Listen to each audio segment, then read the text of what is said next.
Hi guys, நம்ம CL subscribers சாலி மக்களே and friends எல்லாரும் வணக்கம். ஸோ நம்ம வீடியோ யூடியூப்ல இப்போ தான் ஃபர்ஸ்ட் டைம் பார்க்குறீங்களா, மறக்காம சேனலுக்கு சப்ஸ்கிரைப் பண்ணி கிளிக் பண்ணிக்கோங்க. அதே மாதிரி சேர்த்து பெல் ஐகானை கிளிக் பண்ணுங்கள், வீடியோஸ் ஃபார் நோட்டிஃபிகேஷன். நம்ம சிஎல் சப்ஸ்கிரைபர்ஸ் சாலி மக்களே அண்ட் ஃப்ரெண்ட்ஸ் எல்லாருக்கும் வணக்கம். ஸோ நம்ம சேனலில் பார்த்தீங்கன்னா நெக்ஸ்ட் ஒரு 1.5 மந்த்துக்கு 2 மந்த்ஸுக்கு 1.5 மந்த் கூட 2 மந்த்ஸ்க்கு பார்த்தீங்கன்னா வந்து யூடியூப் சேனலில் ஃபுல் அண்ட் ஃபுல் ஐபிஎல் 2026 தான் நம்ம கவர் பண்ண போகிறோம். ஸோ பார்த்தீங்கன்னா ஐபிஎல் திருவிழா ஸ்டார்ட் ஆயிடுச்சு. We are just less than 1 week. So பார்த்தீங்கன்னா ஜஸ்ட் 5 days தான். சாட்டர்டேலேருந்து பார்த்தீங்கன்னா ஐபிஎல் 2026 ஸ்டார்ட் ஆகுது. பட் ஃபஸ்ட்டு 20 days தான் ஷெடியூல் விட்டுருக்காங்க. என்ன சொல்கிறது, ரிமைனிங் ஷெடியூல் வந்து இனிமேல் தான் விட போகிறாங்க. பட் இந்த வீக் வந்து நம்ம கேள்வி போகிறோம். ஏன்னா எல்லா Tamil Nadu, west Bengal, Assam election date announce பண்ணிட்டாங்க. ஸோ ஹோப்ஃபுல்லி இந்த வீக்கெண்டில் will receive the schedule. And IPL vibe start ஆயிடுச்சு. நம்ம சேனலில் ஆஸ் ப்ராமிஸ் வந்து எல்லா டீம்ஸோட ப்ரிவியூவும் நான் என் ஃப்ரெண்ட்ஸோட கொலாப் பண்ணி போடுறேன்னு சொல்லியிருந்தேன். ஸோ அதில் பார்த்தீங்கன்னா இது வரைக்கும் 6 வீடியோ நான் போட்டிருக்கேன். அது என்னென்ன டீம் நம்ம கவர் பண்ணியிருந்தோம்னு பார்த்தீங்கன்னா Delhi Capitals, Rajasthan Royals, Gujarat Titans, Lucknow Super Giants, Punjab Kings and Sunrisers Hyderabad. So இந்த 6 டீமோட வீடியோ நாங்கள் போட்டிருந்தோம். இந்த 6 டீமோட வீடியோ லிங்க்கும் நான் டிஸ்கிரிப்ஷன் தரேன். மறக்காம இந்த வீடியோ பார்த்துட்டு அந்த வீடியோ போய் பாருங்கள். ஓகேவா? ஸோ அதனால் இன்னைக்கு என்ன பார்த்தீங்கன்னா இன்னைக்கு ஒரு 2 டீம் பற்றி கவர் பண்ணுவோம். பட் அது உங்களுக்கு தனித்தனியாக தான் வரும். ஸோ என் ஃப்ரெண்ட்ஸும் வந்திருக்காங்க. So hi guys. Hi guys, hello viewers. Hi guys. So okay, so Sai and Aswath வந்துட்டாங்க. ஸோ இன்றைக்கி பார்த்தீங்கன்னா ஐபிஎலோட one of the leading tournament என்ன சொல்கிறது, பி ஹோல்டர்ஸ், அதாவது சிஎஸ்கே எம்ஐக்கு அப்புறம் இவங்க 2 பேர் தான் ஐபிஎல் அப்படின்ற மாதிரி ஒரு 2 டீம் பற்றி தான் கவர் பண்ண போகிறோம். ஸோ ஒன்று பார்த்தீங்கன்னா 3 time champions Kolkata Knight Riders, and இப்போ இன்னொன்று பார்த்தீங்கன்னா ஐபிஎலோட இப்போ தான் newest champion Royal Challengers Bengaluru. So இவங்க தான் கவர் பண்ண போகிறோம். So first Kolkata Knight Riders கிட்டே ஸ்டார்ட் பண்ணலாம். ஸோ ஒரு ப்ரீஃப் சம்மரி நான் கொடுத்துறேன். கேகேஆர் பார்த்தீங்கன்னா 2024 ட்ராஃபி ஜெயிச்சுட்டு அவங்களோட கேப்டனை விட்டாங்க. ஏன்னா Shreyas Iyer wanted to leave. ஏன்னா அவரோட பெரிய ரிட்டென்ஷன் பார்க்குறாங்கன்றதுனால Shreyas Iyer wanted to leave. Phil Salt போனார், ஸ்டார்க் போனார். இந்த 3 பேர் போனதில் கேகேஆருக்கு அப்படியே நாமம் தான் அப்படின்ற மாதிரி லாஸ்ட் இயர் ஒழுங்காகவே பெர்ஃபார்ம் பண்ணலை. வருண் சக்கரவர்த்தி, நரேன் மட்டும்தான் கன்சிஸ்டண்ட்டாக பண்ணாங்க. பவுலிங் டிபார்ட்மெண்ட் செம்ம வீக்காக இருந்தது. ரசலும் போன வருஷம் ஃபார்ம் அவுட்டில் இருந்தார். அதே மாதிரி நரேன் ஓப்பனிங்கில் கிக் ஆகல. ரஹானே நல்லா பண்ணார், ரகுவன்ஷ் நல்லா பண்ணார், ரிங்கு சிங்க்கு அவ்வளோவா மேட்ச் கேம்ஸ் கிடைக்கல. ஸோ இதனால இத்தனை ஃப்ளாஸ் வச்சு இந்த Kolkata Knight Riders I think 7 or 8 finish பண்ணாங்க. எக்ஸாக்டாக எனக்கு தெரியல. ஸோ அவங்களுக்கு ஒரு புவர் சீசனாக தான் அமைஞ்சது. பேட்டிங்லுமே நிறைய ஓட்டைகள் இருந்தது. பட் ஆனால் இந்த மெகா ஆக்ஷனில் ரசலை ரிலீஸ் பண்ணாங்க. 23 crores வெங்கடேஷ் ஐயர் ரிலீஸ் பண்ணாங்க. கிட்டத்தட்ட ஒரு 50 crores கிட்டத்தட்ட அவங்களுக்கு 60 crores கிட்டத்தட்ட ஆக்ஷனில் கிடச்சிது. ஆனால் அதை வச்சு அவங்க வந்து எதிர்பார்த்த மாதிரி ஆக்ஷன் பண்ணாங்க. பட் அவங்க கெட்ட நேரம் ஆக்ஷனில் அவங்க எடுத்த மெஜாரிட்டி ஆஃப் த பிக்ஸ் பார்த்தீங்கன்னா இப்போ ஒரு என்ன சொல்கிறது, இன்ஜுரி ஆகிட்டாங்க. ஒன்று என்ன சொல்கிறது, பாதி டோர்னமெண்ட்லேருந்து வருவன் அவைலபிலிட்டி, இன்னொன்று வந்து ஒரு பிளேயர் வந்து பேன் பண்ணிட்டாங்க. ஸோ இவ்வளோ கஷ்டங்களோட கொல்கத்தா நைட் ரைடர்ஸ் வராங்க. ஆமாம், அங்கே போயிட்டு பிஎஸ்எல் ஆடுறாரு. ஸோ இவ்வளோ கஷ்ட காலத்தோட கொல்கத்தா நைட் ரைடர்ஸ் இந்த ஐபிஎல் 2026 வராங்க. ஸோ அவங்களுக்கு சிம்பிளாக சொல்ல போனால் பேட்டிங் ஹெவி வெயிட்டு, பவுலிங்கு ரொம்ப லோலுஸு. ஸோ இதுதான் கொல்கத்தாவோட மினி ப்ரிவ்யூ. ஸோ சாய் வந்து சீக்கிரமே ஜாயின் பண்ணுவாப்பில், ஏதோ video issues. So Ashwath, Kolkata Knight Riders IPL 2026 என்ன எதிர்பார்க்குறீங்க, என்னெல்லாம் இருக்குது? ஸ்ட்ரென்த் வீக்னஸ் பின்னாடி பேசலாம், ஜென்ரலாக கேட்குறேன்.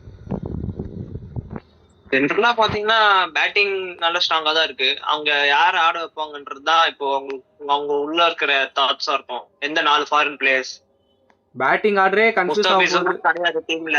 Harshit Rana injured. Total fast பவுலிங்கே வைபவ் டிபெண்ட் பண்ணி தான் இருக்கு. அந்த பிரஷர் அவர் எப்படி எடுத்து டெலிவரி பண்ணுவார்? லாஸ்ட் சீசன் 17 விக்கெட் சூப்பரா பண்ணிருக்காரு. அதே இந்த சீசனும் பண்ணுவாரா? பத்திரானா ஆடுவாரா மேட்ச்? அவர் மிட் ஏப்ரல்ல இருந்து அவைலபிள் கேள்விப்பட்டேன். பத்திரானா ஏசன் மலிங்காக்கு என்ஓசி கொடுத்துட்டாங்க. அந்த மாதிரி இவருக்கு எப்ப கொடுப்பாங்கன்னு தெரியல. சோ ஃபாஸ்ட் பவுலிங் தான் மத்தபடி பேட்டிங்னா ஆடிடுவாங்க. ஓகே, அஸ்வத் அவரோட ஒப்பீனியன் சொல்லிட்டாரு. சாய், கேகேஆர் பத்தி உன்னோட கருத்து ஐபிஎல் 2026ல எப்படி தெரியுறாங்க? ஸ்ட்ரென்த் வீக்னஸ் வேணா, ஜஸ்ட் ஒரு ஓவர்வியூ மாதிரி. இதெல்லாம் வந்து ஓவர்சீஸ் காம்பினேஷன்ஸ் எப்படி ஆட வைக்க போறாங்கன்னு தெரியல. அதுக்கு ஒரு பிகெஸ்ட் கன்ஃபியூஷன்ஸ் இருக்கு. அப்புறம் வந்து பவுலிங் பேஸ் அட்டாக் வந்து என்ன சொல்றதுன்னு தெரியல. ஆக்சுவலா அவங்க ரொம்ப பாவம். அவங்கள நம்ம குற்றம் சொல்ல முடியாது. அவங்க எழுத பிளேயர்ஸ் எல்லாருமே வந்து இன்ஜுரின்னு போயிட்டாங்க. முஸ்தபிசர் வந்து இந்த பங்களாதேஷ் கொஞ்சம் இஷ்யூஸ்னால அவரும் வர முடியாத ஒரு சூழ்நிலை. ஆமா, சோ வந்து எப்படி சொல்றது, ஒன்றும் பண்ண முடியாது. ஏன்னா வந்து இது அவங்க ஃபால்ட் கிடையாது. ஆக்சுவலா அவங்க பேசர்ஸ்க்கு நடந்த விஷயங்கள்லாம் வந்து கேகேஆர் நம்ம சப்போஸ் சொல்ல முடியாது. ஒரு டீசென்ட் அட்டாக் தான் பில்ட் பண்ணி வச்சிருந்தாங்க. பட் அன்பார்ச்சுனேட்லி எல்லாருக்கும் ஒரு இஷ்யூஸ்னால மொத்தமா போயிடுச்சு. ஸோ அதை அவங்க எப்படி டேக்கிள் பண்றாங்கன்றத பார்த்தே ஆகணும். ஏன்னா இருக்கிற ஆப்ஷன்ஸ் வந்து எப்படி சொல்றது, இப்ப இருக்கிற சிச்சுவேஷனுக்கு அது எப்படி ஒர்க் அவுட் ஆகும்னு தெரியல. ஸோ அவங்களுடைய பேஸ் அட்டாக்கை வந்து அவங்க பேஸ் அட்டாக் வச்சு அவங்க எப்படி அவங்க மேட்சஸ் வின் பண்றாங்கன்றத பார்த்தே ஆகணும். ஸோ கரெக்டாக சொல்லியிருக்கீங்க ரெண்டு பேரும். ஸோ பார்த்தீங்கன்னா கொல்கத்தாக்கு ஒரு பெரிய லாஸ் வந்து அவங்களோட ஸ்டார் பவுலர் ஹர்ஷித் ராணா. ஏன்னா T20 வேர்ல்ட் கப் முன்னாடி வரைக்கும் சூப்பராக பர்ஃபார்ம் பண்ணார். But before T20 world cup just 2-3 days before பார்த்தீங்கன்னா இன்ஜுரி ரூல்ட் அவுட் ஆனார். அதுக்கப்புறம் அவர் ஆளே காணோம். அண்ட் இப்போவுமே ஐபிஎல் அவர் ரூல்ட் அவுட்னு சொல்லிட்டாங்க. He will not be able to join further பார்ட்டிசிபேஷன்ட்டாங்க. ஸோ ஆனால் அவருக்கு இன்னும் கேகே ரீப்ளேஸ்மெண்ட் பார்க்கல. புரியல. நீ சர்ஜரி பண்ணிருக்காரு அவரு. ஸோ அதனால ஆட முடியாது. ஆனால் கேகேஆர் அவருக்கு இன்னும் ரீப்ளேஸ்மெண்ட் எடுக்காதது எனக்கு ரொம்ப ஷாக்கிங்காக இருக்கு. செகண்ட் பார்த்தீங்கன்னா அவங்களோட ஸ்டார் பவுலர் முஸ்தபிசுர் ரஹ்மான் நல்லா பண்ணாரு. பட் இந்தியா பங்களாதேஷ் பிரச்சனைனால பேன் பண்ணிட்டாங்க. தேர்டு மதீஷா பத்திரானா 18.5 crores கொடுத்து எடுத்தாங்க. டிசர்விங் தான். பட் என்ன சொல்றது, என்ஓசி கிடைக்கல, அது கொஞ்சம் problem. And also fitness issues. So இது ரெண்டு இஷ்யூஸ்னால பத்திரானா எனக்கு தெரிஞ்சு ஒரு 6-7 மேட்ச் மிஸ் பண்ணுவாருன்னு நான் கேள்விப்படுறேன்.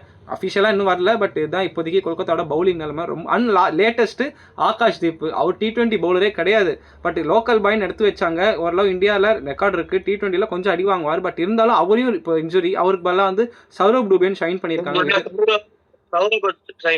Left arm fast bowler Saurav Dubey, அது ஒரு நல்ல அடிஷன். அண்ட் முஸ்தபிசுர் ரஹ்மானுக்கு பதிலாக பிளெஸிங் முஸ்ரபானி சைன் பண்ணியிருக்காங்க. It's super addition. But Eden கார்டன்ஸுக்கு செட் ஆவாரா வெயிட் பண்ணி தான் பார்க்கணும். ஸோ இதுதான் கொல்கத்தாவோட நிலைமை. ஸோ நம்ம ஆல்ரெடி டிஸ்கஸ் பண்ணிட்டோம். ஸோ ஆஸ் யூஷுவல் நம்ம வீக்னஸ் கிட்ட ஸ்டார்ட் பண்ணலாம். பவுலிங் ஒரு பெரிய வீக்னஸாக நான் பார்க்குறேன். ஏன்னா இந்தியன் ஃபாஸ்ட் பவுலிங்கை யார் லீட் பண்ண போறா, அது ஒரு பெரிய தலைவலி. ஓவர்சீஸ் ஃபாஸ்ட் பவுலராக முஸ்ரபானி ஆடுவாரா, இல்லை ஆல்ரவுண்டர்ஸ் கிரீனோட போவாங்களா, அது ஒரு கேள்விக்குறி. பேட்டிங் ஆர்டர் 1 to 7 யார் யார் எங்கே ஆட போகிறாங்க, கேப்டன் ரஹானே கேப்டன்சினால தான் பிளேயிங் இருக்க போறாரா, இதெல்லாம் இத்தனை கேள்விகள் இருக்கு. ஸோ தெரிஞ்சு கொல்கத்தா டீம் ஃபுல்லாவே எனக்கு தெரிஞ்சு வீக்னஸ் மட்டும்தான் இருக்கிற மாதிரி நான் ஃபீல் பண்றேன். பேட்டிங்கா இருக்கட்டும், பேட்டிங் ஆர்டரா இருக்கட்டும், பவுலிங்கா இருக்கட்டும், ஸ்பின் அட்டாக் தவிர எல்லாமே வீக்கா இருக்குன்றது என்னோட கொல்கத்தாவோட வீக்னஸ். நீங்க ரெண்டு பேரும் ஒருத்தர ஸ்டார்ட் பண்ணுங்க, கொல்கத்தாவோட வீக்னஸ் எப்படின்னு. ஒரே ஒரு வீக்னஸ், ஐ மீன் ரெண்டு வீக்னஸ் சொல்லலாம். ஒன்னு அவங்களோட பிளேயிங் 11 காம்பினேஷன். எந்த 4 ஃபாரினர் ஆடுவாங்க, ஃபின் ஆலன், ஸ்டீஃபன் 2 பேர் ஆடினா கிரீனு நரேன் தான் ஆட முடியாது. ரோமன் பவுல் ஆட முடியாது. ரோமன் பவுல் ஆடலன்னா மிடில் ஆர்டர் வீக் ஆயிடும். Plus fast bowling Vaibhav Arora தான் இருக்காரு லீட் பவுலரா. அவருக்கு சப்போர்ட் பண்ண யாரு இருக்காரு? அதுதான் சிரிக்குது. டெத் பவுலிங்கும் இல்ல. அதனால கொல்கத்தா டீம் கொஞ்சம் சிரிக்குது. புரியுது. ஆக்ஷன் நல்லா தான் பண்ணாங்க. ஆக்ஷன் நல்லா பண்ணாங்க. ஹர்ஷித் ராணா, முஸ்தபிசுர், பத்திரானா சூப்பர். வைபவ் அரோரா, நரேன், வருண் சக்கரவர்த்தி சூப்பரா இருந்திருக்கும். பட் அவங்க கெட்ட நேரம் இந்த மாதிரி அமைஞ்சிச்சு. ஸோ வேற ஏதாவது வீக்னஸ் இருக்கா? பிளேயர் இன்ஜுரி ஆயிட்டாங்க 2 பிளேயர்ஸ். ஆமா, வேற ஏதாவது வீக்னஸ் இருக்கா? வேற ஏதாவது வீக்னஸ் இருக்கா? ஃபாஸ்ட் பவுலிங் இல்ல ஸ்பின் போட்டுருவாங்க. வருண் புடிச்சு போட்டுருவாரு, நரேனும் புடிச்சு போட்டுருவாங்க. பேட்டிங்ல வேற எதுவும் வீக்னஸ் தெரியலையா? இல்ல ஓபனிங்ல ஃபின்னாலனும் ஸ்டீஃபன் 2 பேரும் ஓபன் பண்ணாங்கன்னா ஒன்னு 100 for 0 இல்ல 20 for 2 இருக்கும். அவ்வளவுதான். ஃபினிஷிங் யார் இருக்கா? ரோமன் பவுல் தான், வேற யாரும் இல்ல. எக்ஸ்பீரியன்ஸ் பேசுதா? அதான் சொல்றேன். பிளேயிங் 11ல 4 ஃபாரினர் யாரு, அந்த 4 ஃபாரினர் தான் டிசைட் பண்ணணும். Rovman Powell, Rinku Singh finishing பத்தாதா உங்களுக்கு? ரமன்தீப் சிங் இருக்காரு இதுல. ரிங்கு சிங் ஒத்துக்கலாம். பட் ரமன்தீப்பும் என்ன சொல்றது, ரோமன் பவுலும் ஹைலி இன்கன்சிஸ்டன்ட். எல்லா மேட்சும் உங்களுக்கு பெர்ஃபார்ம் பண்ணுவாங்களான்னு தெரியாது. அதனால ரசல் இல்லாதது ஒரு பெரிய மிஸ். ரசலுக்கு ஈக்குவலாக யாராவது வாங்கியிருக்கலாம். ஆனால் ரமன்தீப் அவங்க ட்ரஸ்ட் பண்ணி போகிறாங்க. Let's wait and see. So okay, உங்களோட ஒப்பீனியன் கரெக்டாக தான் இருக்குது. ஆனால் நீ நம்புற ஃபினிஷர்ஸ் பண்ணுறாங்கன்னு. ஸோ பார்க்கலாம். சாய், உன்னோட ஒப்பீனியன் என்ன? கேகேஆரோட வீக்னஸ் சொல்லு, அப்புறம் ஸ்ட்ரென்த்ஸுக்கு போயிட்டு பிளேயிங் லோன் போகலாம்.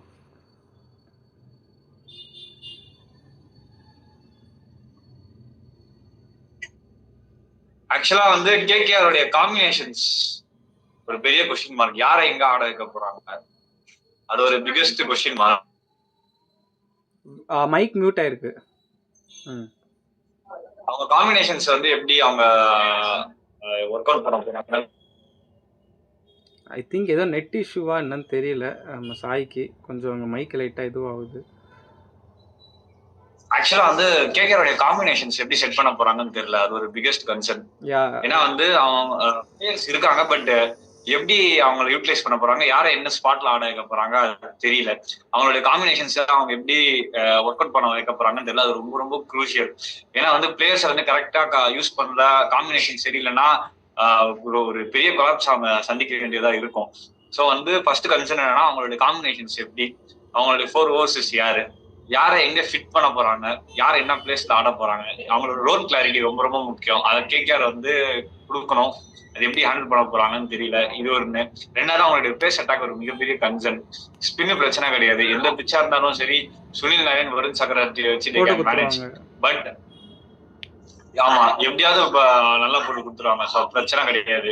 ஸோ சுனில் நாராயண், வருண் சக்கரவர்த்தியை வச்சு அவங்க வந்து ஸ்பின் அட்டாக் ஓட்டி அனுகுல் ராய் வேற இருக்காரு. அனுகுல் ராய் இருக்காரு, பட் டீமுக்குள்ள எடுத்துட்டு வருவாங்களான்னு தெரியல. அதையும் நம்ம பார்க்கணும். ஸோ வந்து ஸ்பின் அட்டாக் ப்ராப்ளம் கிடையாது. It was too good. But அவங்களுடைய பேஸ் அட்டாக் ரொம்ப வீக்கா இருக்கு. ஒருத்தர் மட்டும்தான் இருக்காரு. அது மட்டும் இல்லாம வேற ஆப்ஷன்ஸும் அவங்களுக்கு ஸ்பாட்ல பெட்டரா இல்ல. ஸோ ரீப்ளேஸ்மெண்ட்ஸ்ல இப்போ ஒருத்தர் எடுத்துட்டு வந்திருக்காங்க, சௌரவ. பட் அது பத்தாது, இன்னும் அவங்களுக்கு நல்ல பேக்கப் வேணும். ஸோ அவங்க பேஸ் அட்டாக் எப்படி ஒர்க் பண்ண போகுதுன்னு தெரியல. டிஜே கையில தான் இருக்கு. யாரு? ஆகாஷ் மதால கூட அவங்க எடுக்கலாம். Umesh Yadav maybe KKR man maybe போலாம். உமேஷ் யாதவ், ஆகாஷ் மதால கூட அவங்க எடுக்க பார்க்கலாம். பட் டிஜே பிராவோ கையில தான் இருக்கு. அவருடைய எக்ஸ்பீரியன்ஸ் அவங்களுக்கு ரொம்ப யூஸ்ஃபுல்லா இருக்கும். ஸோ கண்டிப்பா ஏதாவது பெட்டரா பண்ண பார்ப்பாரு, நம்பலாம். ஸோ இது ரெண்டு தான் அவங்களுக்கு கன்சர்னா இருக்கே தவிர மற்றபடி எவ்ரி திங் இஸ் ஃபைன். நானே ஒரு எக்ஸ்பீரியன்ஸ் கேப்டன்ஸ் இருக்காரு. ஸோ எனக்கு தெரிஞ்சு அவங்களுடைய காம்பினேஷன்ஸ் எப்படி அவங்க ஒழுங்கா ஆட வைக்க போறாங்க, அப்புறம் அவங்களுடைய பேஸ் அட்டாக் எப்படி ஒர்க் பண்ண போகுது, இதுதான் வந்து இவங்களுடைய பிளே ஆஃப் சான்ஸை வந்து டிசைட் பண்ணும். எனக்கு இன்னும் ஒரு பாயிண்ட் இருக்கு, நீங்க டிஃபர் பண்றீங்களா ஒத்துக்கலாம்னு தெரியல. அவங்களோட கோச்சிங் செட்டப்பே எனக்கு கொஞ்சம் ப்ராப்ளம் ஆகுதுன்னு தெரியுது. ஏன்னா too many crooks spoil the பார்ட்டின்னு வாங்க. Bravo, Shane Watson, Abhishek Nayar, Tim Southee and one more யாரோ இருக்காங்க, எனக்கு எக்ஸாக்டாக யாரும் ஆண்ட்ரே ரசல் பவர் கோச். இத்தனை பேருமே வந்து ஒரே இது, அதாவது ஒரு டீமுக்கு இத்தனை கோச் தேவையான்றது என்னோட ஒரே கேள்வி. அண்ட் செகண்டு, இல்லை head coach Abhishek Nair, mentor Bravo, அதுக்கப்புறம் பார்த்தீங்கன்னா Shane Watson assistant coach. So இவங்க எல்லாம் புரியல.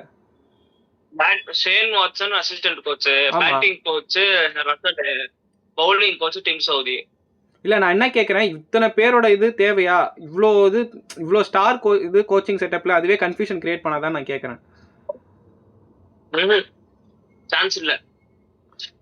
ஒரு தடவை எனக்கு ஞாபகம் இருக்குமா, ரோல் கிளாரிட்டி ரொம்ப ஈஸியாக டிஃபைன் பண்ணிடலாம் இப்படி இருக்கும்போது. இல்லை, இதே மாதிரி ஒரு தடவை டெல்லி கேபிட்டல்ஸ்க்கு நடந்திருக்கு. Ricky Ponting, Sourav Ganguly and இன்னும் யாரோ ஒருத்தர் இருந்தாங்க. 3 பேர் சுற்றி ரொம்ப ஒரு இதுவாக இருந்ததுனால அந்த டீம் அந்த வருஷம் சரியாகவே பர்ஃபார்ம் பண்ணல. அது கோச்சஸ் மேலே நான் மிஸ்டேக் சொல்ல மாட்டேன். பட் எந்த இது அப்படி அந்த மாதிரி ஏதாவது கேட்க இதுவாமான்னு கேட்குறேன். நான் நல்ல கோச்சிங் செட்டப் தான், அதை பற்றி நான் சொல்ல கேட்குறேன். அபிஷேக் நாயர் நல்ல கோச். ஓகே, ஸோ பாம்பேக்கும் பண்ணியிருக்காரு. சரி, அப்போ கேகேஆர் பெருசா என்ன கோச்னா நீங்க வந்து பேட்டிங் எப்படி ஆடணும் அப்படின்னு சொல்லி தர போறது இல்ல. சிச்சுவேஷனுக்கு எப்படி அடாப்ட் பண்றீங்க அதெல்லாம் தான் கத்து கொடுப்பாங்களே தவிர ஸ்கில்ஸ் வைஸ் எதுவுமே கத்து கொடுக்க மாட்டாங்க. இருக்கிற ஸ்கில்ல டெவலப் பண்ண பார்ப்பாங்களே தவிர உங்களுக்கு புதுசா ஏதோ சொல்லிலாம் தர மாட்டாங்க. ஓகே, ஸோ உங்களோட மைண்ட் செட் எப்படி ப்ரிப்பேர் பண்றதுன்னு தான் இருக்குமே தவிர இந்த பால் இப்படி ஆடணும், இந்த பால் இப்படி ஆடணும், இந்த பால் கட் அடிக்கணும், இந்த பால் ஃபுல் அடிக்கணும்லாம் சொல்லி தர போறது இல்லை. ஓகே, தென் ஃபைன். ஓகே, பேசிட்டோம். ஸோ கேகேஆர் கூட ஸ்ட்ரென்த்ஸ் என்ன ஈஸியாக சொல்லிடலாம், ஸ்பின் அட்டாக்னு. பட் ஸ்பின் அட்டாக் தாண்டி கேகேஆருக்கு வேற என்ன ஸ்ட்ரென்த் இருக்கு நீங்க சொல்லுங்க, நான் லாஸ்டா வரேன். பேட்டிங் ஸ்பின் அட்டாக் நல்ல strength. Batting and spin attack. Okay, Ashwath சொல்லியிருக்காரு. சாய், உங்களோட opinion KKR strength, batting spinners? Batting and spin attack தான் அவங்களுடைய பெரிய ஸ்ட்ரென்த். ஓகே, ஸோ 2 பேருமே அதான் சொல்லியிருக்கீங்க, நானுமே அதான் சொல்றேன். எனக்கு அந்த பேட்டிங்ல கூட எல்லாருமே ஃபார்ம்ல இருக்காங்க. ஃபின் ஆலன், சீஃபோர்ட், ரோமன் பவுலும் ஃபார்ம்ல இருக்காரு, அஜிங்கியா ரஹானே நல்ல ஃபார்ம்ல இருக்காரு, ரகுவன்சி நல்ல ஃபார்ம்ல இருக்காரு, ரிங்கு சிங் நல்ல ஃபார்ம்ல இருக்காரு, Anukul Roy smart player of the tournament finisher நல்ல ஃபார்ம்ல இருக்காரு. ஓகே, ஸோ நீங்கள் சொல்கிற மாதிரி நானுமே அக்செப்ட் பண்ணுறேன். கொல்கத்தா நைட் ரைடர்ஸ்க்கு அந்த பேட்டிங் டிபார்ட்மெண்ட் செம்ம ஸ்ட்ராங்காக இருக்குது. ஆனால் அது அவங்க ஆர்டராக செட் பண்ணி எப்படி ஆட வைக்க போகிறாங்க, அங்கே தான் அவங்களோட கொஷின் மார்க் வரப்போகுது. ஏன்னா batting order is very key. அந்தந்த பிளேயர் அந்தந்த ரோல் ஆட வைக்கணும், இஷ்டத்துக்கு ஆட வைக்கக்கூடாது. ஸோ அது அவங்களுக்கு ஒரு பெரிய இஷ்யூவாக வரக்கூடாது. ஸோ அது அவங்க எப்படி பார்த்துக்க போகிறாங்கன்னு எனக்கு தெரியல. அது ரொம்ப ரொம்ப முக்கியம். யாரு பேட்டிங் ஆர்டர்ல மியூசிக்கல் சேர்ஸ் ஆடிடக்கூடாது.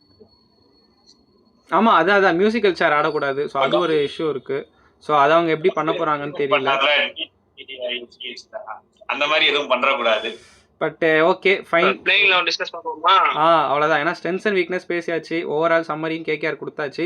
அவங்களுக்கு அந்த இன்ஜுரினால தான் டீம் ரொம்ப வீக்காக தெரியுது, இல்லைனா கொஞ்சம் நல்லா தெரியும். Okay fine. அஸ்வத்தோட 11 + இம்பாக்ட் ஸ்டார்ட் பண்ணிட்டோம். சாய் நீ நெக்ஸ்ட் வா, நான் லாஸ்ட்டாக வரேன். யார் எப்படி எடுத்துன்னு வரீங்கன்னு பார்க்குறேன். First Ajinkya Rahane open with either Finn Allen or Tim Seifert. இந்த ரெண்டு பேர் யாரோ ஒருத்தர் தான் ஆடுவாங்க. Okay. 1 down Raghuvanshi. Number 4 Green. Number 5 Powell. Number 6 Rinku Singh. Number 7 Anukul Roy. Captain எங்க? ஓபனிங் பா. ஓகே அப்படி வர. Okay 1 down Raghuvanshi. 4 யாரு? கேமரான் கிரீனா? Cameron Green. Okay. 5 Rovman Powell. Okay. 6 வந்து ரிங்கு சிங். 7ல ராமன்தீப் சிங் ஆர் அனுகுல் ராய், யாரோ ஒருத்தர். 7 and 8 அவங்க ரெண்டு பேரு. 8 சுனில் நரேன்.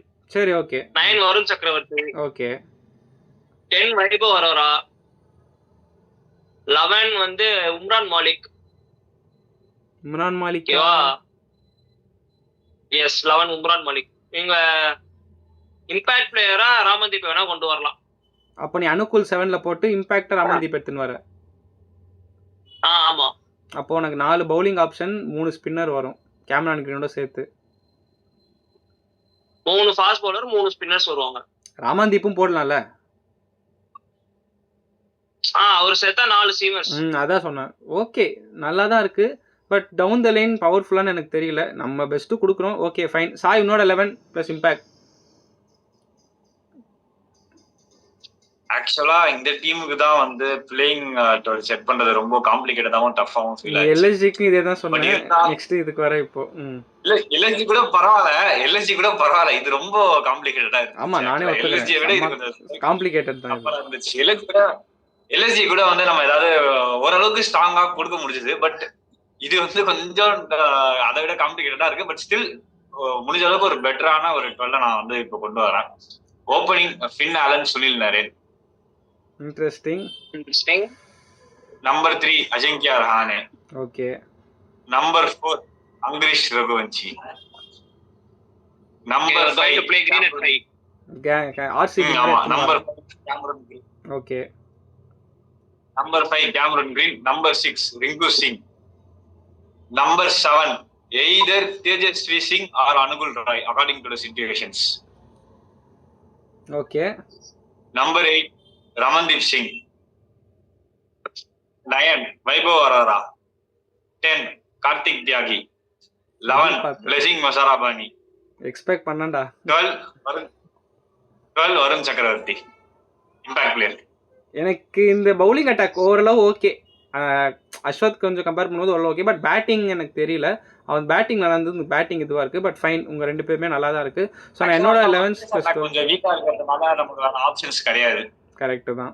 ஸோ அதனால வெளில உட்கார வச்சுட்டு முசராபானியை உள்ள எடுத்துகிற ஒரு சிச்சுவேஷன். ஏன்னா வந்து இந்த பேட்டிங் அட்டாக்கை வச்சு ஓரளவு நல்லா பெர்ஃபார்ம் பண்ண முடியும். But bowling attack especially pace attack வீக்காக இருக்கிறதுனால ஒரு ஆப்ஷன் இல்லாமல் முசராபானியை வந்து எடுக்க வேண்டியதாக போச்சு. புரியுது. ஓகே. நல்ல 12 தான். அதெல்லாம் பிரச்சனை இல்லை. ரெண்டு பேருமே நல்லா தான் இருக்குது. ஸோ என்னோட 11th நான் சொல்கிறேன். ஸோ நானுமே வந்து பார்த்தீங்கன்னா அஸ்வத் மாதிரி தான் போவேன். சுனில் நரேன் ஓப்பனிங்கில் எனக்கு தெரிஞ்சு செட் ஆகலப்பா. லாஸ்ட் 1 year அவர் எங்கேயுமே அடிக்கல. ஸோ நான் வந்து Finn Allen with time Seifert. அது யார் ஆட வைக்க போகிறாங்க, அதுவே ஒரு பெரிய டைலமா. ரெண்டு பேருமே செம்மையாக பர்ஃபார்ம் பண்ணியிருக்காங்க லாஸ்ட் ஒரு 6 monthsல. அதில் ஒருத்தர் யார் ஆட போகிறாங்க, இந்த ஒருத்தர் வெளில உட்காரதுமே ஆக்சுவலி ஒரு கிரைம் என்ன கேட்டால். பட் வேறு வழியில் கேக்கே இருக்குது. So I am going with Finn or Tim Seifert with Rahane Ashwath மாதிரி. 1 down வந்து அங்கரீஷ் ரகுவன்சி. நம்பர் 4 பார்த்தீங்கன்னா வந்து கேமரான் கிரீன். நம்பர் 5 ரிங்கு சிங்கு. நம்பர் 6 வந்து ராமன்தீப் சிங். நம்பர் 7 பார்த்தீங்கன்னா வந்து அனுகுல் ராய். ஸோ வந்து நான் டோட்டலாக எடுத்துன்னு வரேன். Number 8 Sunil Naren. Number 9 Vaibhav Arora. Number 10 வந்து பிளெஸிங் முசராபானி. நம்பர் 11 வந்து கார்த்திக் தியாகி. And impact sub will be Varun சக்கரவர்த்தி. ஸோ நான் வந்து போவல் ஆடலை. எனக்கு கொஞ்சம் இவங்க பேட்டிங் பார்க்க ஓரளவு ஸ்ட்ராங்காக இருக்குது. ஃபினிஷிங்கில் தான் மாட்டுவாங்களாம் சொல்ல மாட்டேன். அதனால இந்த 11th போதும். பவுலிங் ஸ்ட்ரென்தன் பண்ணுறதுக்கு தான் நான் போவலுக்கு பதிலாக முசராபானி எடுத்துன்னு வரேன். இந்த டீமை என்ன பண்ணாலும் பவுலிங் ஸ்ட்ரென்த் பண்ண முடியல. ஸோ அதனால் நான் இப்படி எடுத்துன்னு வந்தேன். ஸோ அவ்வளோதான் எனக்கு தெரிஞ்சு கேகேஆர் பொறுத்த வரைக்கும். So okay. ஸோ ஃபைனல் கால் காய்ஸ். 12 பேசிட்டோம். எப்படி பார்த்தாலும் கொஞ்சம் வீக்னஸ் தெரியுது, ஹோல்ஸ் நிறைய இருக்குது. உங்களோட ஒப்பீனியன் என்ன? டாப் 4 போவாங்களா இல்ல அட்லீஸ்ட் கிட்டையாவது வருவாங்களா இல்ல கிளியரா வர மாட்டாங்களா? சான்ஸே இல்ல. இவ்வளவு ஈஸியா சொல்லிட்டீங்க. சுத்தமா வர மாட்டாங்களா? இல்லங்க, பேட்டிங்க வச்சு உங்களால மேட்ச் தான் ஜெயிக்க முடியும். பிளே ஆஃப்லாம் கஷ்டம். சரி, பிளே ஆஃப் வந்தாலும் கப்பெல்லாம் அடிக்கிறது ரொம்ப கஷ்டம். ஹாஃப் சீசன் பத்திரானா வந்துருவாரு. சப்போஸ் ஒரு நான் 3-4 மேட்ச் மிஸ் பண்றாரு, பத்திரானா வந்தா கூட இல்லையா? கஷ்டம் தான் போடுவாங்க. ஆமா, நம்பர் 7-8ல தான் முடிக்கிறதுக்கு நிறைய சான்ஸ். போல் கால். சாய், உன்னோட opinion? KKR won't qualify for playoffs. ரெண்டு பேரும் இப்படி ஷார்ட் ஷார்ட்டா சொல்றீங்க. ஒரு 4-5 பொசிஷன் ஃபைட் கூட பண்ண முடியாதா? 5-6 கிட்ட வந்துட்டு வாய்ப்பே இல்ல. ரொம்ப ரொம்ப கஷ்டம். ஈவன் பத்திரனா வந்தாலுமே ரொம்ப கஷ்டம். Okay, fast bowling more reliant on Vaibhav Arora. But அவருமே டெத் பவுலர் அவர் கிடையாது. நல்லாவே பண்ணாலும் பவர் பிளே பவுலர் தான் அவரு. செமையா பண்ணிருந்தாலும் இந்த சீசன் பண்ணுவாரா? லாஸ்ட் சீசன் அவர் சப்போர்ட் பண்ண ராணா இருந்தார். இந்த சீசன் யாருமே இல்ல.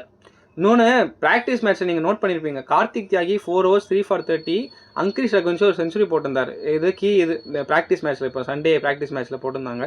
ஸோ மேபி கார்த்திக் தியாகி ஹைலி ஸ்டார்ட் பண்ண வாய்ப்பு இருக்குன்னு நினைக்கிறேன் ஆஸ் பர் இது. பட் அப்போ கூட நீங்கள் சொல்கிற மாதிரி நானும் ஒத்துக்கிறேன், டாப் 4 போக மாட்டாங்க. பட் எனக்கு என்னவோ அட்லீஸ்ட் ஒரு 5-6-7ல முடிப்பாங்கன்னு நினைக்கிறேன். 8-10 முடிக்கிற அளவு கேகேஆர் ரொம்ப பேடாக இல்லை. ஒரு 5-6-7ல முடிப்பாங்கன்னு நினைக்கிறேன். பட் டாப் 4க்கு ஃபைட் பண்ணிட்டு கிட்ட வந்து போயிடுவாங்க. ஒரு 6-7-8ல முடிப்பாங்கன்னு நினைக்கிறேன். ஸோ அவ்வளோதான் கைஸ். ஸோ ஆனால் இந்த டீமில் ஒன்று நோட் பண்ணிங்களா, இது ஒரு மினி சிஎஸ்கே மாதிரி இல்லை? கேகேஆருக்குள்ள ஒரு மினி சிஎஸ்கே மாதிரி இல்லை. பிராவோ செட்டப், கோச்சிங் வேறு. கோச்சிங் செட்டப்லேயே எத்தனை CSK? Bravo, Tim Southee, Watson, இதுவே ஒரு 3 கோச்சிங் சிஎஸ்கே செட்டப்பு. இது இல்லாமல் டீமில் வேற எக்கச்சக்க சிஎஸ்கே பிளேயர்ஸு. பிரசாந்த் சோலாங்கி, திரிபாதி, முஸ்தாபிசூர் இருந்தாரு, ரச்சின் ரவீந்திரா வச்சிருந்தாங்க, பத்திரானா வச்சிருக்காங்க. பட் அன்பார்ச்சுனேட்லி அவங்க யாருக்குமே சான்ஸ் கிடைக்காது, அதான் பிரச்சனை. ஆமா, அது என்னவோ உண்மைதான். ஆனா திரிபாதி எல்லாம் எடுத்திருக்காங்களே வேற லெவல். ஏன்னா 2021 லாஸ்டா அண்ணா கேட்காரு, 2021 அதுக்கப்புறம் இப்பதான் வராரு. லெட்ஸ் see, நல்லா பெர்ஃபார்ம் பண்ணா இங்க சான்ஸ் கிடைச்சா வந்து மனிஷ் பாண்டே சிந்திப்பாங்க. பட் ஸ்டில் அந்த ஒரு ஃபீல் வரல ஆக்சுவலா. கரெக்ட் தான். ஆனா ஒண்ணு, என் தலைவன் மனிஷ் பாண்டே ஒரு மேட்சாவது ஆடணும். ஆடுவாரான்னு தெரியல. லாஸ்ட் இயரே ஒரு மேட்ச் ஆட வச்சாங்க. தலைவனை ஆட வச்சு ஒரு 50 போட்டா வில் பி ஹாப்பிப்பா. செமி போகிறாங்களோ இல்லையா, என் தலைவனை நான் பார்க்கணும். அதனால மனிஷ் பாண்டேக்கு நான் ஓட்டு போடுறேன். ஏதாவது ஒரு மேட்ச் எடுத்துன்னு வருவாங்கன்னு. It's wait and see. OG player, OG. ஆமாம், 8லேருந்து ஆடுறாரு, 2008லேருந்து ஆடுறாருல, கண்டிப்பாக ஓஜி தான். ஸோ ஓகே கைஸ், ஸோ அவ்வளோதான், நம்ம கேகேஆர் பற்றி பேசி முடிச்சிட்டோம். ஸோ 3 பேருமே நாங்கள் வந்து என்ன சொல்லியிருக்கோம் கைஸ், 3 பேருமே நாங்கள் என்ன சொல்லியிருக்கோம்னா KKR own qualify for play ஆஃப்ஸ்னு ஆணித்தனமாக சொல்கிறோம். பட் அவங்க வந்து ஃபைட் பண்ணுவாங்க. பட் டாப் 4 வர அளவுக்கு டீம் இல்லை, ஓப்பனாக சொல்லிட்டோம். பவுலிங் ஃபுல்லாகவே வீக்னஸ் தான் இருக்குது. வருண் சக்கரவர்த்தியுமே T20 வேர்ல்ட் கப்பில் ஆடி வாங்கினார். But given day he will definitely come back to form. So இத்தனை சிங்ஸ் இந்த ஆர்மர் இருக்குது. பவுலிங், ஃபாஸ்ட் பவுலிங் ஓவர்சீஸ்லையும் வீக்காக இருக்குது, இந்தியனும் வீக்காக இருக்குது. பிளேயிங் 11 எப்படி ஃபிட் பண்ண போகிறாங்க, 4 ஃபாரின் பிளேயர்ஸ் யார் ஆட போகிறாங்க, பத்திரனா ஃபுல்லி ஃபிட்டாக வருவாரா, ரிமைனிங் சீசனாவது ஆடுவாரா, இத்தனை கொஸ்டின் மார்க்ஸோட KKR I don't see them qualify for top 4. Aswath and Sai அதே தான் சொல்லியிருக்காங்க. நீங்கள் என்ன நினைக்கிறீங்க கைஸ், கொல்கத்தா போவாங்களா மாட்டாங்களா, அவங்களோட பிளேயிங் லோன் எப்படி இருக்கும், நாங்கள் பேசுனதெல்லாம் ஓகேவா, அரசு நாங்கள் ஏதாவது விட்டோமா? நீங்கள் தாராளமாக கமெண்ட் செக்ஷனில் போய் உங்கள் கமெண்ட்ஸை பதிவு பண்ணுங்கள். வீடியோ பிடிச்சிருந்தா லைக் பண்ணுங்கள், கமெண்ட் பண்ணுங்கள், ஷேர் பண்ணுங்கள். மறக்காம சேனலுக்கு சப்ஸ்கிரைப் பண்ண கிளிக் பண்ணுங்கள். அடுத்த ஒரு நல்ல ஐபிஎல் ப்ரிவ்யூ வீடியோவில் சந்திப்போம். ஸோ இனிமேல் பார்த்தீங்கன்னா நெக்ஸ்ட்டு ஒரு 2.5 months நம்ம சேனலில் ஐபிஎல் திருவிழா ஆரம்பம் நான் வந்து என் ஃப்ரெண்ட்ஸோட எல்லா டீமோட ப்ரிவ்யூஸ் வந்து கொலாபாக பண்ணி போட போகிறேன். ஸோ மறக்காமல் வீடியோ ஃபுல்லாக லென்த்தியாக இருக்குன்னு அவாய்ட் பண்ணிடாமல் வீடியோ முடிஞ்சளவுக்கு ஃபுல்லாக பாருங்கள், உங்கள் ஃப்ரெண்ட்ஸுக்கும் ஷேர் பண்ணுங்கள். Thank you guys.